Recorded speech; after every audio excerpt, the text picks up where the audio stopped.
안녕하세요, 선미입니다. 오늘 사연은 정우님께서 보내주셨습니다.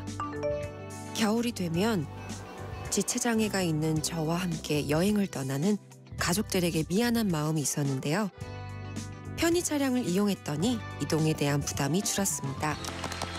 한결 가벼운 마음으로 해안길을 걸었고 맛있는 해산물을 맛보고 차가운 겨울바다를 즐길 수 있었어요. 다음 주도 떠나볼까? 여행에 대한 용기가 샘솟았네요. 우리 함께 떠나봐요. 어디라도 좋아 좋아 자 출발해요. KBS 연중 캠페인 초록 여행 떠나요는 장애인의 자유로운 여행을 응원하는 기아와 그린라이트가 함께합니다. 고된 하루의 웃음, 안방 일렬의 감동, 가장 필요할 때 여러분 곁에. 이 모두가 시청자 여러분 덕분에 가능했습니다. 방송법 개정에 따라 2025년 11월부터 수신료는 전기요금과 함께 고지됩니다. 수신료 내역은 전기요금 고지서에서 확인하실 수 있습니다. 수신료 문의는 KBS 수신료 콜센터 1588-1801로 연락 주시기 바랍니다.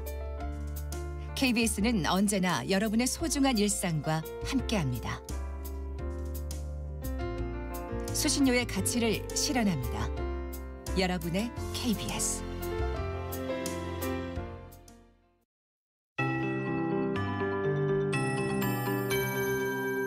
KBS 58분 날씨. 찬바람이 불면서 기온이 떨어졌습니다. 지금 어제 같은 시각보다 1도에서 4도 정도 기온이 낮아서 서울 3.5도, 대구 2.8도 등을 보이고 있고요. 일부 내륙은 영하로 기온이 떨어져 있습니다. 곳곳에 서리가 내리거나 물이 얼겠고 도로 살얼음이 생기는 곳도 있겠습니다. 안전사고에 유의하시기 바랍니다. 한낮에는 서울 10도, 대전, 광주 12도, 대구 13도, 강릉, 제주 14도, 부산 16도 등으로 어제와 비슷할 전망입니다. 오늘 하늘은 차차 맑아지겠지만 공기가 탁한 곳이 있겠습니다. 지금은 수도권과 충청도를 중심으로 초미세먼지 농도가 나쁨으로 나타나고 있고요. 곳곳에는 뿌연 먼지 한 개도 껴 있습니다. 또 경기도에는 초미세먼지 주의보도 발효 중입니다. 특히 충북과 경상도를 중심으로 오늘 종일 공기가 탁할 것으로 예상됩니다.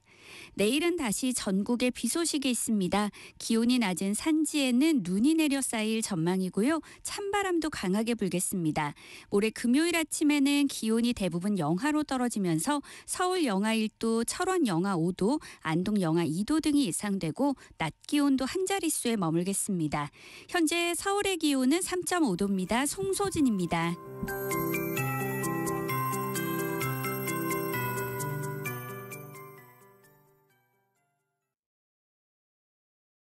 정성을 다하는 국민의 방송 KBS가 8시를 알려드립니다. AM 711kHz, FM 97.3MHz, KBS 1라디오입니다.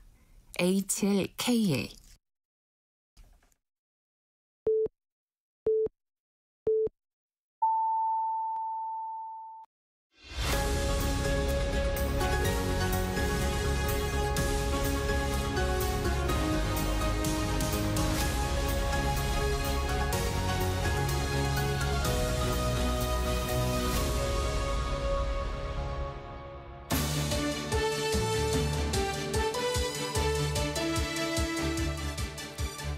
한 주의 한가운데서 여당, 야당 입장을 당당하게 토론하는 당당토론, 권칠승 더불어민주당 의원, 김희정 국민의의원과 함께하겠습니다. 어서 오십시오. 네, 반갑습니다. 네, 반갑습니다. 김희정입니다. 네, 다음 주면 12.3 비상계엄 1년이 됩니다. 1년이 어떻게 지나갔나 싶을 정도로 좀 숨가팠던 한 해였던 것 같은데요. 두 분 먼저 지난 1년 돌아보면서 한번 소회 또는 평가해 주신다면 어떨까요? 어느 분께서 먼저 하실까요? 네, 저부터 하겠습니다. 네. 뭐 정치적으로나 사회 경제적으로 진짜 다사다난했던 1년이었죠. 지금도 그게 실화인지 영화인지 뭐 헷갈릴 정도로 좀 충격적이었는데요. 그때 경찰 저지선 뚫고 들어온 게 그게 벌써 1년이라니 좀 믿을 수가 없습니다. 제가 그때 화성시에 있는 제 집에 있었는데 뉴스를 보고 네. 국회까지 오는데 35분 만에 왔습니다. 직접 운전하셨습니까? 네, 아닙니다. 우리 이제 예. 보다진하고 같이 왔는데 30분 만에 35분 만에 왔습니다. 35분이요? 예, 뭐 신호도 다 무시하고 그렇게 그렇게 왔었는데 그렇지만 이런 헌정사가 사실상 중단될 뻔한 그런 절체절명의 위기 순간이었는데 국민들의 저력으로 헌법이 정하고 있는 절차에 따라서 민주주의와 헌정 질서를 회복했다라고 하는 게 이게 사실은 엄청난 역사입니다. 그래서 K민주주의라고 하는 그런 찬사도 받지 않았습니까? 네. 그런데 최근에 이 내란 재판 과정을 보면 여전히 그 내란 수개로 지목받은 윤 전 대통령이 정말 비루한 변명을 계속 일삼고 있습니다. 그리고 또 거기에 동조하는 정치인이나 또 세력들이 있습니다. 저는 이 역시도 국민들의 힘으로 그 위기를 극복했던 국민들의 힘으로 네. 잘 정리가 될 것이다 이렇게 보고 있고 또 그렇게 기대하고 있습니다. 네. 김희정 의원님은 어떠십니까? 정말 1년 동안 많은 일이 일어난 것 같습니다. 그래서 그때 12월 3일 이후에 저희 당시에 그 국민의힘 의원들이 국민들께 함께 입장문을 낸 부분을 다시 한번 말씀드리며 그 마음이 똑같다는 말씀을 드리고 싶습니다. 네. 12월 3일 대통령의 비상계엄령 선포로 인해 큰 충격과 불안을 겪으신 국민 여러분께 진심으로 사과의 말씀을 드립니다. 이 사태에 대해 당시에는 여당이었기 때문에 여당으로서 네. 무거운 책임감을 통감하고 있습니다.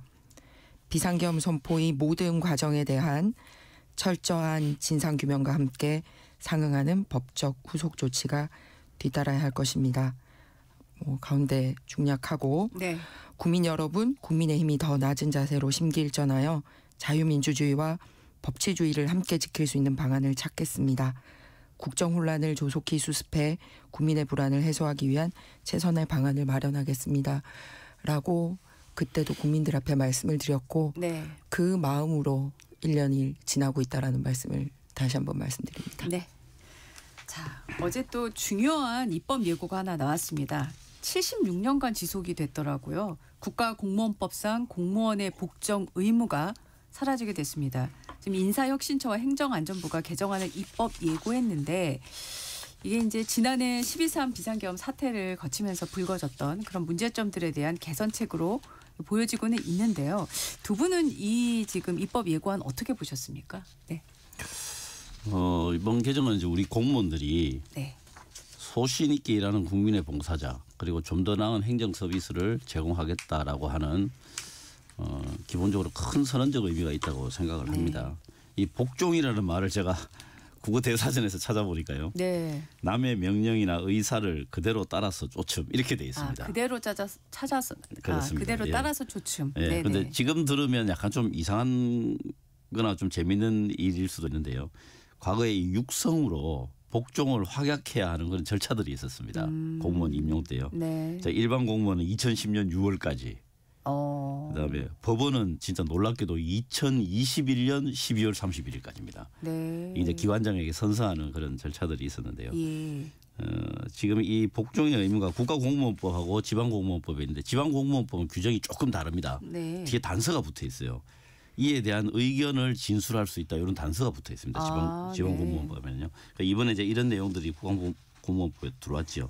그런데 이게 기본 보면 이제 소속 상관의 직무상 명령에 복종한다는 건데요.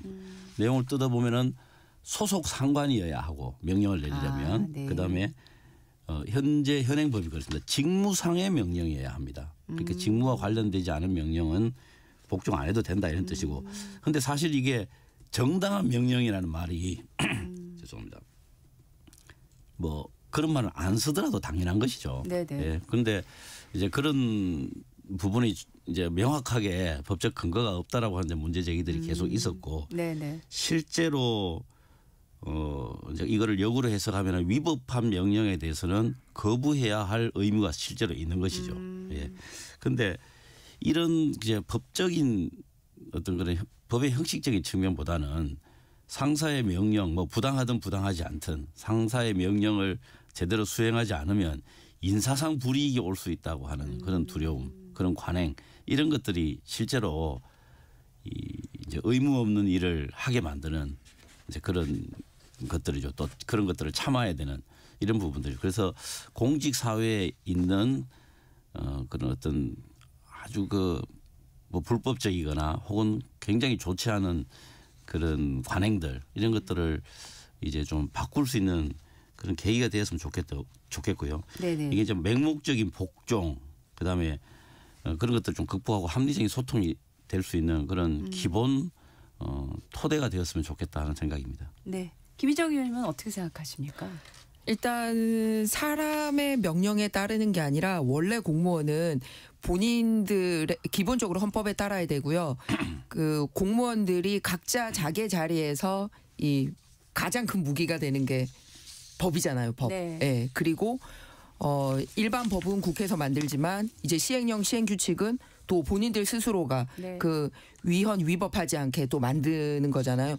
거기에 따라야죠. 그러니까 아주 원칙적인 문제를 얘기를 하고 있는 겁니다. 그렇기 네. 때문에 이런 부분은 뭐 법이 A에서 B로 바뀐다고 해서 뭐 크게 달라지거나 이런 부분이 아니라 정말 헌법과 법률에 따라야 한다라는 거를 명확히 해야 되고요. 다만 이 법을 지금 바꾸고자 하는 이제 의도가 네. 그다지 좋아 보이지 않는다라는 말씀을 드립니다. 아울러서 구체적으로 이제 예를 들어서 지금 우리나라는 뭐 전쟁이 없지만 예를 들어서 전쟁 시에는 어떤지 이런 아주 긴급한 상황에서는 어떤지 뭐 이런 예외 조항들은 몇 가지 해서 단단히 해줘야 된다 법적으로 네. 그 말씀을 드리고요. 뭐 이 의무가 있든 없든 모두가 다 헌법과 법률에 따라서 공무원은 일을 해야 됩니다. 어떤 사람에 따라서 일을 하는 게 아니라 네네. 그래서 그런 원칙을 다시 말씀드립니다. 그런데 최근에 여권이 하고 있는 일이랑 상당히 본인들이 이런 얘기를 할 수 있을까 하는 장면이 떠오르는 게요. 네. 우리가 계속 이 라디오에서도 대장동 항소 포기로 인해서 7,800억의 범죄 수익이 환수할 길이 없어졌다라고 얘기를 하는데 네. 그때 어땠습니까? 이 법무부 장관하고 차관이 권한 없는 항소 포기 명령을 한 의혹을 받고 있지 않습니까? 뭐 그런 증언들이 이어지니까 이런 상황이 있고 지금 또 661명이나 동원을 해서 TF를 만들어서 공무원들에 대해서 무슨 헌법을 잘 지켰는지 뭐 이러면서 TF 만들어서 휴대폰 제출하고 뭐 이렇게 하겠다고 하는데 이게 어떤 법에 따라서 하냐고 국회에서 물었더니 이 현행법을 정확하게 말을 못하고 있어요. 그러니까 이런 일을 하고 있으면서 동시에 복종하는 의무는 없다라고 하고 있잖아요. 그러면 당장 ETF부터 거두어야 됩니다. 이 법 통과시키려면.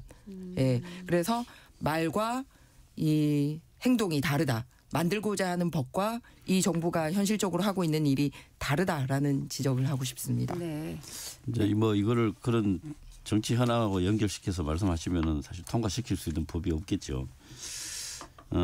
아까 잠깐 이제 다른 상황에서 어떤 명령 불복종에 네. 대해서는 어떻게 할 것인가 그런 말씀하셨는데 네. 아마 군형법일 겁니다. 네. 거기에 보면 전투 중에 군인이 상관의 명령에 불복종하는 경우 이런 경우는 그냥 즉시 사정에 처할 수 있는 뭐 그런 이제 별개의 명령 불복종에 대한 조치들은 있고요. 저는 이제 이번에 위법 부당한 명령에 대해서는 거부할 수 있는 근거를 법적으로 만들어 놓음으로 해서 예. 이 공직사회 민주화를 좀 더 개선하고 그다음에 우리가 공무원들 영혼이 없다 뭐 이런 이야기를 많이 하잖아요. 그런데 영혼이 있는 공무원 그리고 또 소신 있게 일하는 공무원들을 보호해 줄 수 있는 네. 그런 또 법적 토대가 되리라고 생각합니다. 네. 자, 지금 국민의힘은 전국 지방 순회 국민대회를 하고 있지 않습니까? 순회 지역에 그런데 호남 지역이 빠져 있는데 이거는 어떤 이유 때문에 그런 걸까요? 지금 하고 있는 것만 멈추는 게 아니고요. 네. 국회가 열리고 있기 때문에 네. 일단 가능한 지역 부터 하고 있고 네. 또 향후에도 이 국민대회가 네. 필요하다라고 판단한다면 네. 어쨌든 전국 순회는 하겠다라는 의지를 가지고 있습니다. 네. 이 민생과 관련돼서 민생 파괴 그리고 사법 파괴 부분에 대한 국민대회입니다. 그래서 1년에 뭐 대장동 관련돼서 어떻게 구체적으로 진행되는지에 대한 국민 네. 보고도 있고 네. 그리고 예산도 잘못 편성된 부분에 대한 국민 설명도 있고 예. 그런 국민 대회가 이루어지고 있습니다. 네네. 자, 12월 3일이 이제 일주일 딱 앞으로 다가와서요. 이제 각 당에서 아마 메시지를 내놓을 걸로 생각이 되는데 일단 김희정 의원님께 먼저 여쭤보고 싶은 게 장동혁 대표가 또 그날 취임 100일이지 않습니까? 그래서 어떤 메시지를 내놓을지 계속 이제 관심이 점점점 커지고 있어요. 어떤 내용이 들어갈 걸로 예상하세요? 그거는 뭐 같은 당 의원 입장에서 네. 예상만 하고 있으면 안 되겠죠. 네. 예, 왜냐하면 개인 자격의 메시지가 아니라 예. 어쨌든 당의 공동된 의견을 당 대표의 입으로 대표성을 가지고 얘기를 할 수 있어야 되니까 네. 최근 들어서 장동혁 당 대표도 선수별로 의원들하고 미팅을 이어가고 있고요. 예. 그리고 원내 대표도 선수별로 의원들과 미팅을 이어가고 있습니다. 네네. 그리고 또 의원총회에서도 가능하면 이런 의제를 가지고 좀 더 심도 깊은 토의가 있지 않을까 그렇게 생각을 합니다. 네네. 정청래 대표도 그날 메시지를 내놓으시겠죠? 뭐 물론 내놓겠지만 장동혁 대표는 취임 100일이니까 예예. 아무래도 장동혁 대표의 메시지에 언론들의 관심이 많이 있지 않겠습니까? 네. 두 분 모두의 메시지에 다 관심이 있지 않겠나 하는 생각이 저는 들고요. 제가 이제 메시지 얘기를 한 게 어제 이제 김용태 의원이 저희 프로에 출연을 해서 그 메시지 관련한 질문을 제가 드렸는데 계엄에 대한 사과와 반성은 당연하다. 그리고 국민의힘이 또 혁신 메시지도 함께 내야 한다. 이렇게 얘기를 했고 또 어제 다른 매체에 출연하신 그 국민의힘 의원들도 비슷한 취지의 발언을 하신 걸로 보도가 됐어요. 그래서 이제 당내에서 나오는 이런 목소리 어떻게 생각하고 계신지 또 궁금했습니다. 네. 그 지금 장동혁 대표는 지금 원외 당협위원장 워크숍에서는 이 당의 단합을 강조하면서 이재명 대통령 민주당과 싸워야 한다. 이런 부분을 강조한 걸로 이제 보도가 나왔거든요. 그래서 이걸 두고 이게 지금 강경 노선으로 가려는 거 아니냐 이런 해석이 나오는데 김희정 의원님은 어떻게 생각하십니까? 일단은 지금 나오고 있는 얘기가 서로 상반된 얘기고 같이 갈 수 없는 얘기처럼 해서는 안 된다고 생각을 합니다. 예. 뭐냐면 네. 국민들을 현장에서 만나보면 이 우리 내부에서 네. 항상 싸움의 형태로 서로 자기 밥그릇만 지키려고 하고 내부에서 갈등이 있는 부분에 대한 거부감이 또 상당히 많습니다. 그렇기 때문에 내부의 목소리도 단단히 해야 되고 네. 근데 내부의 목소리를 단단히 하기 위해서는 그 나오는 목소리를 밖에 가서 얘기를 하는 게 아니라 안에서 다 수용하고 함께 해야지 그게 또 단단해지지 않겠습니까? 아울러서 이렇게 수많은 이슈가 있습니다. 사실은 이 취임 이제 뭐 얼마 되지도 않았는데 여당 안에서도 갈등이 나오고 있지 않습니까? 아까 정청래 대표의 메시지가 궁금하다라고 얘기하는 게 그 안에서의 권력 다툼이 엄청나게 일어나고 있잖아요. 자기들 당원 당규 고치면서 정청래 대표가 뭐 재선 갈 건지 아닌지 뭐 표를 대의원에게 줄 건지 당원에게 줄 건지 이런 거를 하면서 나오는 얘기를 들어보면 본인들이 절차를 지키지 않았다, 뭐 서두른다 이런 얘기들을 막 하는 게 나오더라고요. 그 얘기를 고스란히 여당이 지금 우리 야당을 향해서 한번 들여다봤으면 좋겠다. 자기들 안에 그렇게 싸우는 모습을 보면 평소에 국민의힘을 어떻게 대하는지가 드러나거든요. 아예 상대 파트너로 인정하지 않고 그냥 막 국회에서 밀어붙이고 그게 국회에서의 그 입법 독재를 넘어서서 행정권, 사법권까지 지금 손대는 법안을 내놓고 있잖아요. 그래서 이게 단순하게 법 한 개 한 개에 부딪히는 문제가 아니라 자유민주주의 시스템 전체를 손대고자 하는 현 여건의 상황에 대해서 국민들에게 알리는 그 작업 또한 같이 해야 된다라는 목소리가 큽니다. 왜냐하면 언론은 매일매일의 이슈에 집중할 수밖에 없는데 네. 근원적으로 손대는 큰 문제들이 존재를 하고 있어요. 근데 해결은 안 되고 넘어가잖아요. 단편적인 사건들도 해결 안 되고 넘어가고 있는 게 굉장히 많습니다.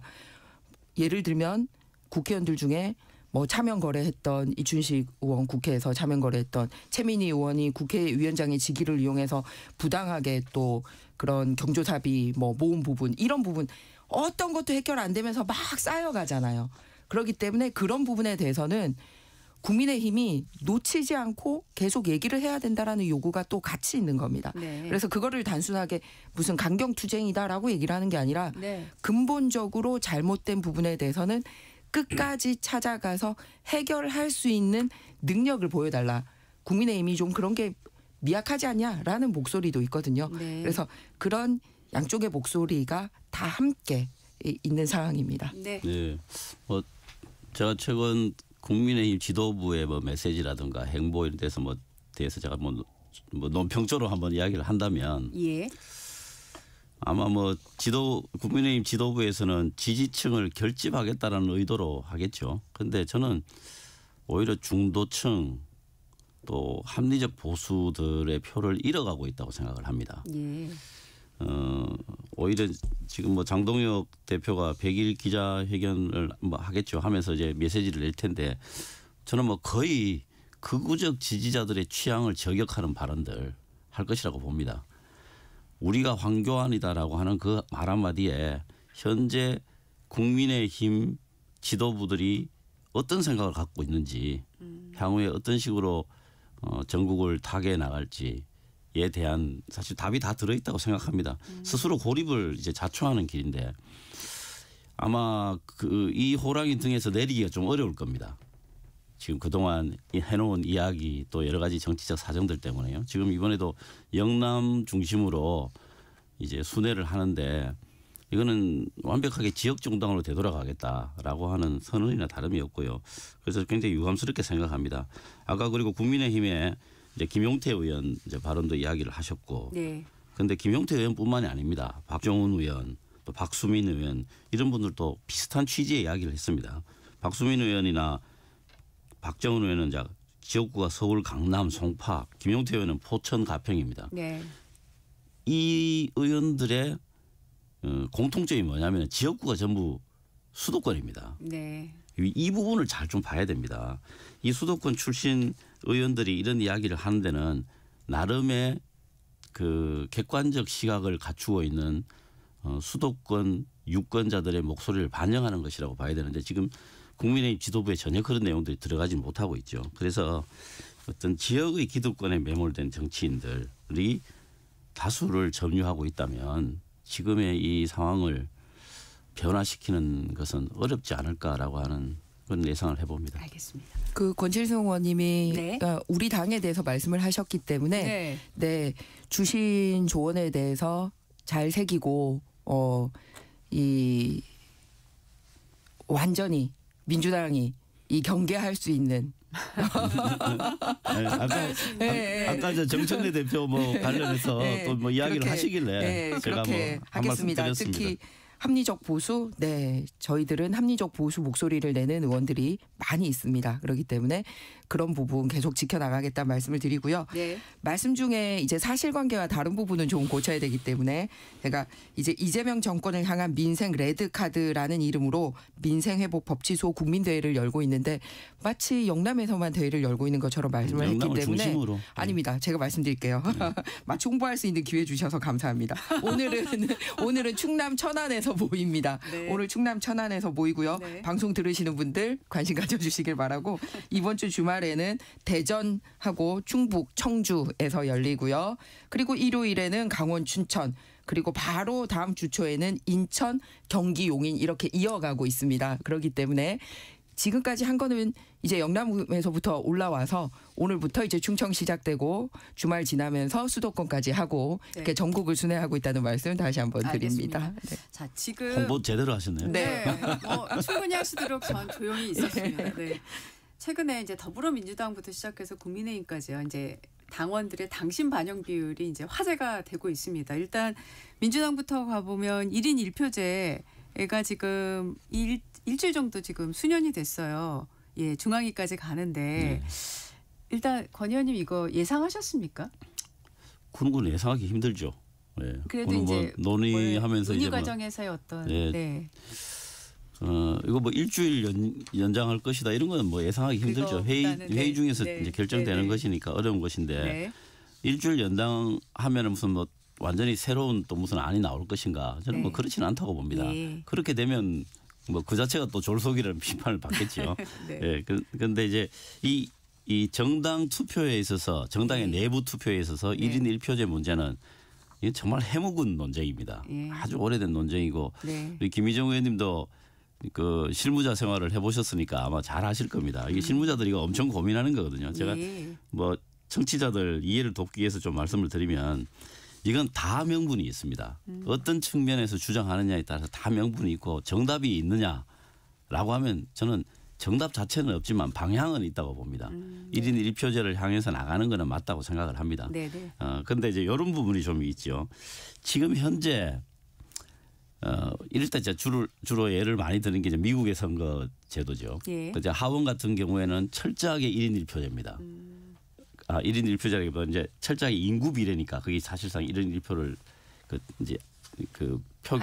반영을 해주는 네. 것이죠. 그런데 상원 같은 경우에는 각 주마다 2명씩을 뽑으니까 예. 그 주 내에서는 1인 1표지만 전체를 모아놓으면 그 비중이 틀린 것이죠. 한 네. 표의 비중이. 네네. 그거 똑같습니다. 지금도 당내에서 정책에 대한 전당원 투표를 통해서 뭐 결정할 때 당의 진로에 대해서 결정할 때는 그때는 다 1인 1표로 합니다. 그 온라인 투표를 할 때 1인 1표로 합니다. 그다음에 또 뭐 공직선거라든가 또 기타 여러 가지 결정을 할 때 여론조사가 들어가는 경우들이 네. 많이 있지 않습니까? 네. 그런데 여론조사는 보통 많이 해봐야 뭐 1,500명, 2,000명 수준이잖아요. 네. 그렇게 보면 그거야말로 1대 1000 정도 되는 거잖아요. 사실 당원도 아닌 사람이 네. 어떻게 보면은 뭐 그냥 운으로 전화를 받아서 답변한 일반 국민들의 어떤 표의 비중이 당원들에 비해서 한 1000대 정도 되는 또 이런 부분들은 어떻게 극복해야 될 것인가. 네네. 국민들의 여론을 반영한다고 하는 명분은 아주 좋지만 사실상 이런 부분들은 좀 1인 1표제의 정신은 또 어긋나는 거 아니냐. 네. 이런 게 볼 수 있죠. 그래서 네.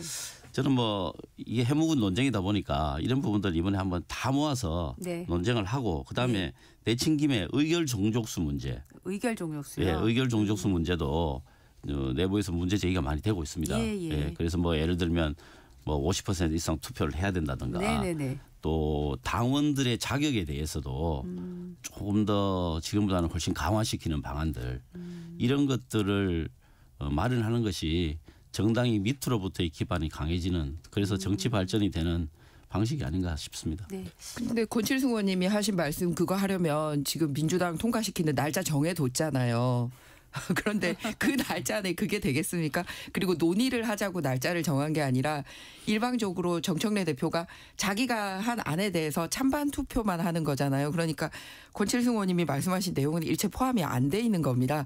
그래서 이게 정당이 항상 문제가 되는 게 뭐냐면은 그러니까 안정적으로 쭉 내가 정치를 하고자 하면 이 룰을 따라야 해라고 이렇게 안정적으로 돼 있는 게 아니라 그때 선거마다 바뀌는 거예요. 선거 직전에. 그러니까 항상 시기적으로 문제가 되고 그리고 자기와 직결되는 상황에서 해버리니까 이게 어떻게 바뀌는지에 따라서 누구한테 유불리고 네. 어떻게 바뀌면 누가 네. 당선될지 말지가 네. 답이 나와버리는 거라는 게 문제가 있는 거죠. 그래서 지금 민주당 같은 경우도 이제 뭐 재밌게 얘기하면 명청 갈등이지만 사실은 권력 투쟁이 아주 심각하게 이제 일어나고 있는 거죠. 지방선거뿐만 아니라 이제 전당대회를 통해서 당권을 이제 이재명 대통령이 원하는 사람이 되느냐 아니면 이재명 대통령이 원하지 않았던 정청래 대표가 한 번 더 하느냐 그리고 그 당대표가 누가 되느냐에 따라서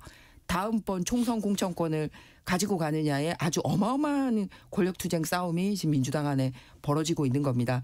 그러니까 똑같은 이재명 대통령이 대표 시절에 말을 놓고도 서로 해석이 다른 거예요. 당원 대 대의원 비율이 1대 60에서 1대 20으로 바꾼 게 이제 이재명 대표 시절인데 네. 1대 20에서 멈추지 않았냐라고 강조를 하는 쪽과 아니다.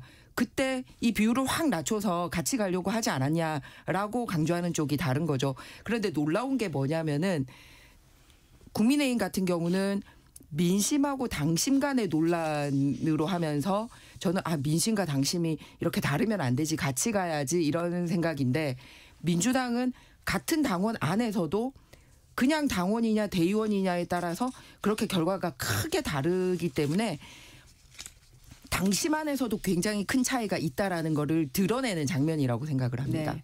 근데 지금 국민의힘도요. 당심 반영 비율이 원래 지방선거 경선할 때 50이었는데 70으로 지금 상향하는 안을 기획단에서 내놨잖아요. 이 부분은 의원님은 어떻게 생각하세요? 70으로 높여야 된다고 생각하십니까? 아니면 기존대로 가야 된다고 생각하십니까? 이 수치 또한 제가 지금 몇 프로다라고 얘기를 하는 게 아니라 네. 더 이길 수 있는 방안. 우리가 지금 중요한 거는 지방선거를 이기는 거잖아요. 네. 그러면 이길 수 있는 후보를 공천하기 위해서 어떤 심사를 거칠 것이냐라는 부분이고요. 네. 그 심사가 다 이런 여론조사만 할 것이냐 아니면 다른 방식이 같이 복합될 것이냐에 따라서 네. 이 비율에 대한 논의도 함께 이루어져야 됩니다. 어떤 식으로든 국민의 지지를 받는 사람 그리고 당선 가능성이 높은 사람을 공천하는 게 과제이기 때문에 그 부분에 대해서 논의가 이루어질 거고 민주당은 지금 안이 만들어져서 일방적으로 정청래 대표가 안을 만들어서 투표하는 장면만 놓고 있는 반면에 네. 국민의힘은 아직까지 첫 번째 단계에만 지났기 때문에 네. 다양한 이 프로세스를 거치면서 목소리를 수렴할 것이라는 말씀을 함께 드립니다. 네, 네. 알겠습니다. 예, 근데 뭐 이런 과정에서 아까 뭐 김희정 의원님 말씀하셨지만 이런 과정에서 그동안 논쟁되어 왔던 여러 가지 주제들을 같이 이야기를 하면 결론을 내리는데 상당한 영향을 미칠 거라고 봅니다. 뭐 채택 여부를 떠나서요. 예, 예. 그리고 그런 과정들이 성숙되고 그런 과정을 밟아 나가는 것 자체가 네네. 최종적으로 최종적인 결론에 여러 가지 힘을 실어주는 것이죠. 그래서 그런 과정이 필요하다고 생각하고요. 네. 이게 말씀하신 것처럼 이게 이제 게임의 룰이잖아요. 네. 그러니까 유불리의 문제가 내재되어 있기 때문에 네. 사실은 뜨거운 거 아니겠습니까? 그렇죠. 국민의힘에서 지금 뭐 3대 7로 바꾼다 뭐 이런 내용들은 그건 공직 후보자를 정하는 방식이고 예. 지금 민주당에서 하는 거는 민주당 내부의 지도부를 선출하는 방식에 대한 겁니다. 그렇죠. 당직 네. 선거죠. 그건 그래서 다르죠. 그래서 네. 그런 구별들이 좀 있다는 걸 좀 예. 말씀을 드리고 알겠습니다. 싶습니다. 네. 예. 1부 당당 토론 여기서 마치고요. 잠시 후에 2부 이어가도록 하겠습니다.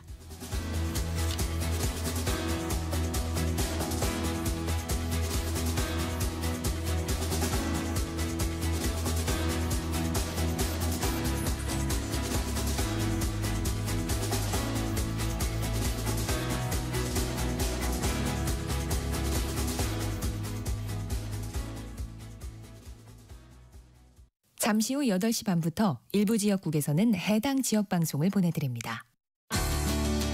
워렌 버핏은 가치 투자, 필립 피셔는 성장주 투자, 피터 린치는 장기 투자. 방법은 달라도 목표는 하나. 성기영의 경제쇼가 성공의 길로 안내합니다. 깊이 있게, 명쾌하게, 지금 이 시대 경제에 관한 모든 것을 알려드립니다. 평일 오후 4시 5분 성기영의 경제쇼와 함께하십시오.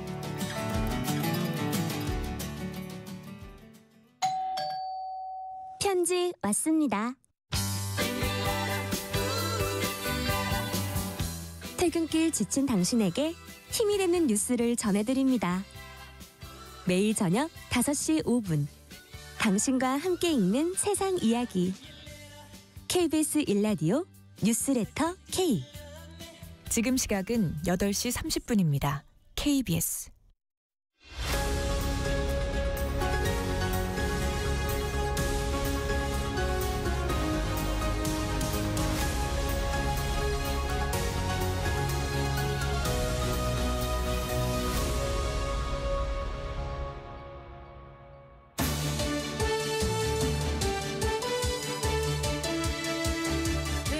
토론 권칠승 더불어민주당 의원과 김희정 국민의힘 의원과 계속 이야기 나눠보겠습니다. 자, 이번에 그 민주당 사법행정정상화 TF가 어제 국회에서 입법 공청회를 열었지 않습니까?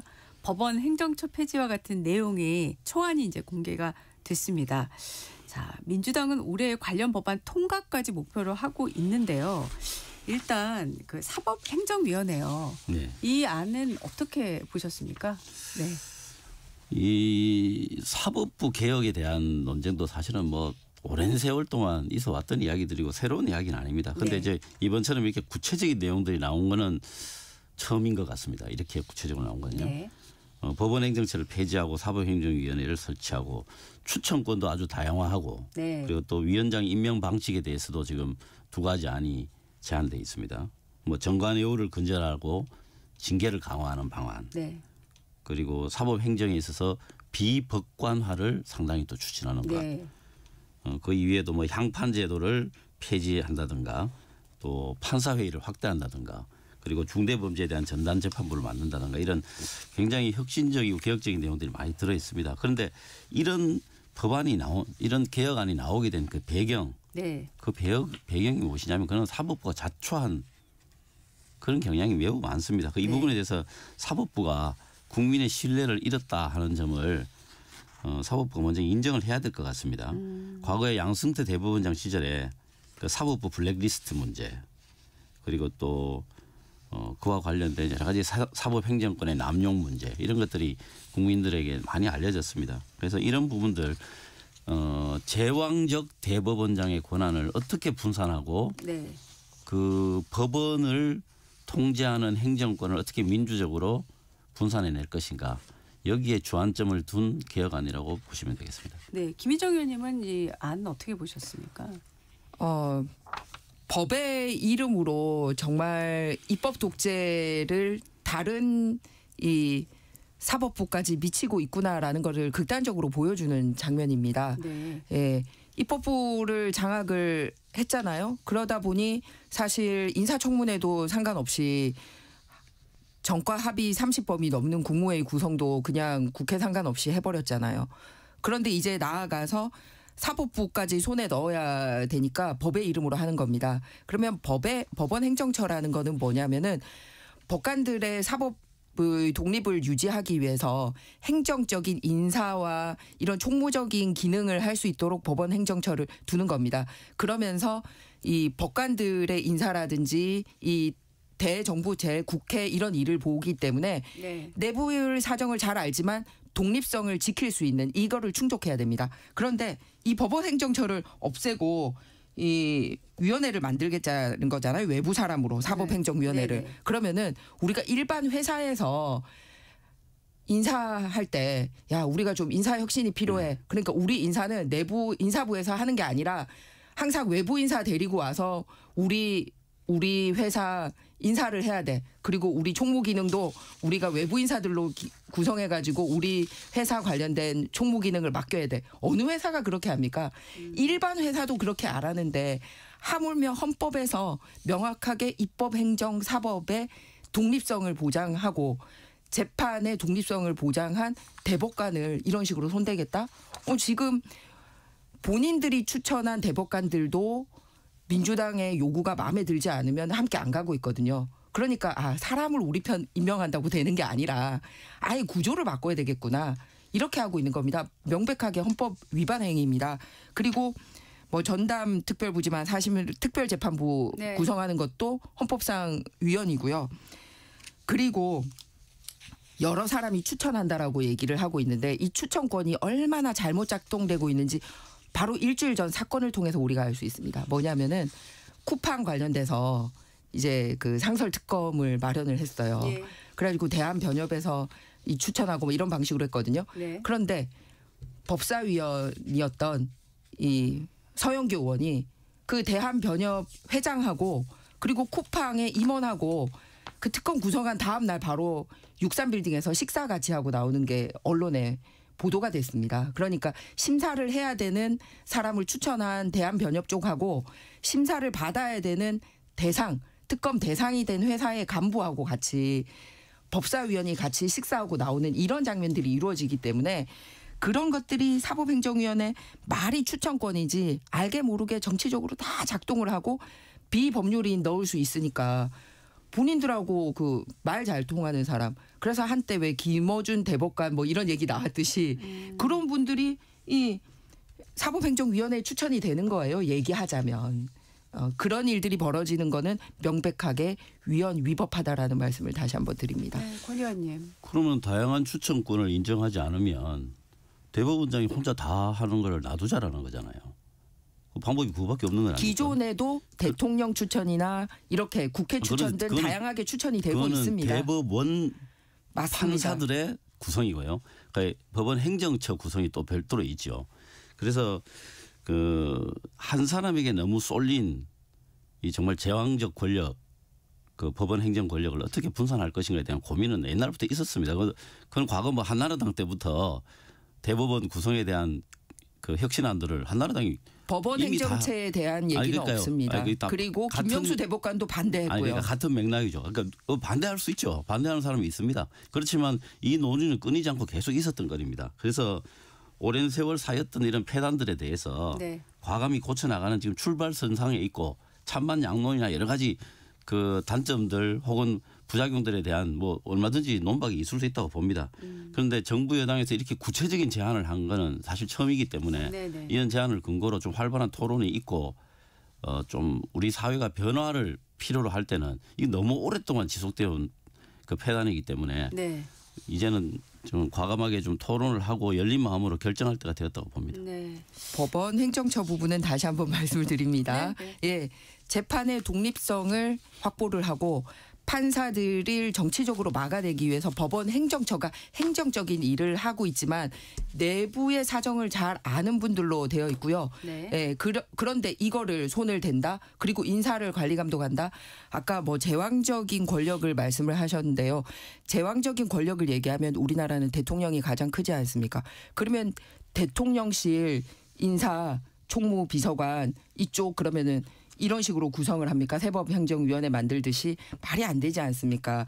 왜 그러냐면 조희대 대법관 불러내가지고 막 괴롭히고 법적 이런 단죄를 하려고 해도 할 수가 없으니까 이런 거를 사법행정위원회라는 이름으로 비법조인을 앉혀가지고 사법권까지 정치의 영역으로 가지고 오겠다라는 의도입니다. 절대 재판의 독립성 보장이 힘든 상황입니다. 비법조인은 극히 일부고요.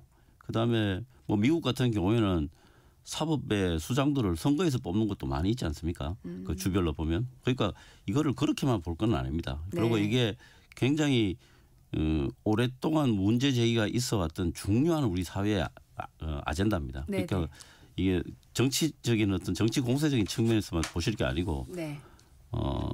진짜 그 미래의 대한민국의 설계라고 하는 차원에서 좀 열린 마음으로 봐주셨으면 좋겠습니다. 네네.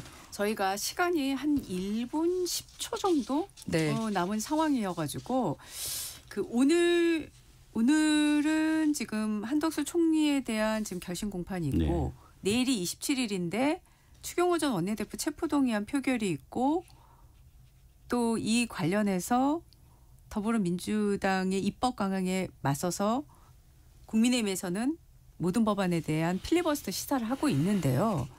자, 오늘 내일 상당히 바쁘실 것 같다는 생각이 들어요. 네. 어떻게 진행이 될 걸로 예상을 하십니까? 그는 이제 원내 대표들 간에 최종 단판에 달려 있다고 보고 저는 최근에 뭐 정치가 많이 실종돼 있는 상황이지만 이런 좀 결정적인 순간 또 어려운 순간에 양당 지도부들이 좀 정치력을 발휘해서 국민들이 보시기에 좀 원만하고 무난한 방식 그리고 또 효율적인 방식으로 국회가 운영되었으면 좋겠습니다. 네, 김희정. 저도 존중합니다. 그런데 그 사례를 깬 게 민주당이었거든요.